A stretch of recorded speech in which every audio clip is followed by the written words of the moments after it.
Hello guys, మీరు చూస్తున్నారు RK ఎక్స్ప్లో Telugu channel. ఈ వీడియోలో ఏమైతే డియో గురించి చెప్పబోతున్నాను. తర్వాత కస్టమర్ ఏం కంప్లైంట్ చెప్పాడు, మేమైతే ఏం రెడీ చేస్తున్నాము షోరూంలో అని చెప్పబోతున్నాను.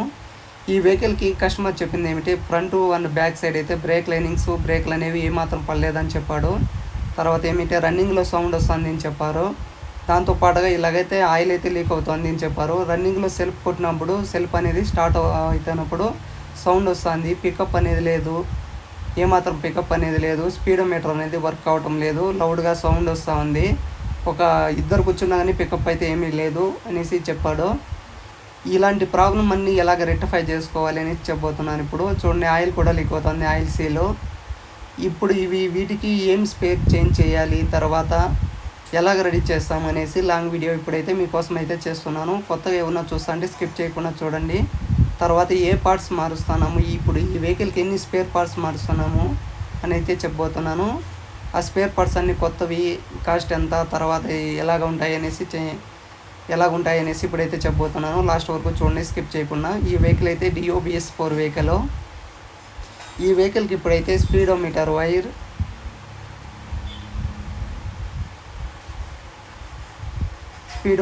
బ్రేక్ లైనింగ్స్, బ్రేకులు పడడం లేదన్న దానికి బ్రేక్ లైనింగ్స్ మారుస్తున్నాము. ఫ్రంట్ అండ్ బ్యాక్ రెండు సైడ్లో అయితే చేంజ్ చేస్తున్నాము. రెండు బ్రేక్ లైనింగ్స్ ఒకేలాగా ఉంటాయి, ఫ్రంట్ అయినా బ్యాక్ అయినా రెండు సైడ్లో వేసుకోవచ్చు. ఇప్పుడైతే ఈ రెండు బ్రేక్ లైనింగ్స్ అనేవి చేంజ్ చేస్తున్నాము. దాంతోపాటుగా ఇంకో స్పేర్, ఇది ప్లగ్. కస్టమర్ అనేది మైలేజ్ పికప్ అనేది ఏమాత్రం రావటం లేదు అని చెప్పినందుకు మేము చెక్ చేసినప్పుడు ఏమిటి, ప్లగ్ అనేది బ్లాక్ అయిపోయింది. ఇప్పుడైతే hair filter, plug, break linings, తర్వాత బెల్ట్. చూడండి, బెల్ట్ ఇది కట్ అయిపోయినా కన్నా రన్నింగ్లో వెహికల్ పోతుంది, ఇద్దరు కూర్చున్నా కానీ వెహికల్ అయితే మూవ్ కావటం లేదు అన్నదానికి ఇప్పుడైతే చూస్తే ఏమిటి, ఇలాగ బెల్ట్ అయితే కట్ అయిపోయింది. ఈ బెల్ట్ కూడా చేంజ్ చేస్తున్నాము. ఈ బెల్ట్ కాస్ట్ వచ్చి 450 రూపాయలు. BS4 మోడల్ వెహికల్కి అయితే.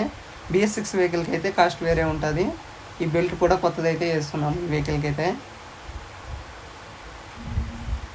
తర్వాత రన్నింగ్లో సౌండ్ వస్తుంది అన్నారు, దానికోసం చూస్తే ఏమిటి, ఇలాగా రోలర్స్ గడ్డ అనేవి ప్లే వస్తున్నాయి. రోలర్స్ అనేవి స్లైడ్కి అరిగిపోయినాయి. ఈ రోలర్స్ కూడా కొత్త వేస్తున్నాము. ఇవైతే 333 రూపాయలు అయితే పడుతుంది కాస్ట్ అయితే. ఇక ఎయిర్ ఫిల్టర్, ఇది సబ్ ఎయిర్ ఫిల్టర్, ఇది చిన్న ఎయిర్ ఫిల్టర్. మామూలుగా చాలామంది అయితే పెద్ద ఎయిర్ ఫిల్టర్ అనేది మారుస్తారు. ఇలాగా సబ్ ఎయిర్ ఫిల్టర్ కూడా మార్చుకుంటే మనకి మైలేజ్ పికప్ అనేది కొత్త వెహికల్ లాగా ఉంటుంది. ఎయిర్ ఫిల్టర్ చూడండి ఎలాగైపోయింది. ఈ స్పేర్ పార్ట్స్ అన్ని ప్రతి ఒక్కటి ఎందుకు చేంజ్ చేస్తున్నాం మీకు ఇప్పుడు తెలుసుంటుంది. ప్రతి ఒక్కటి పోయినాయి, మెయింటెనెన్స్ సరిగా లేకపోతే ఇలాగైతే ఉంటుంది.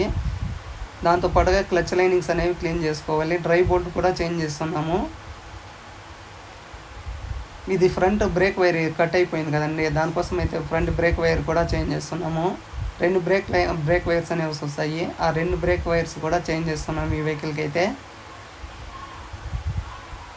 తర్వాత కంప్లైంట్, కస్టమర్ ఏమైనా సర్వీస్ చేసుకుని వెళ్తే మా దగ్గరకు మళ్ళీ కస్టమర్ ఫీడ్బ్యాక్ కోసం కాల్ అయితే చేస్తాము. ఏమైనా వెహికల్ ఏమైనా ప్రాబ్లం వస్తే 1 వీక్లోగా లేదా 10 డేస్లోగా వెహికల్ అయితే మేమైతే మళ్ళీ వెహికల్ షోరూమ్ దగ్గర తీసుకురండి, మళ్ళీ రెడీ చేయిస్తాం ఏమైనా ఇష్యూస్ వస్తే. ఈ వెహికల్కి స్పేర్ పార్ట్స్ అన్నీ మార్చి, ఇవన్నీ జనరల్ స్పేర్ పార్ట్స్, ఇవన్నీ ప్రజెంట్ అయితే వెయిట్కి అయితే చేంజ్ చేస్తాం. ఇలాంటి వీడియోస్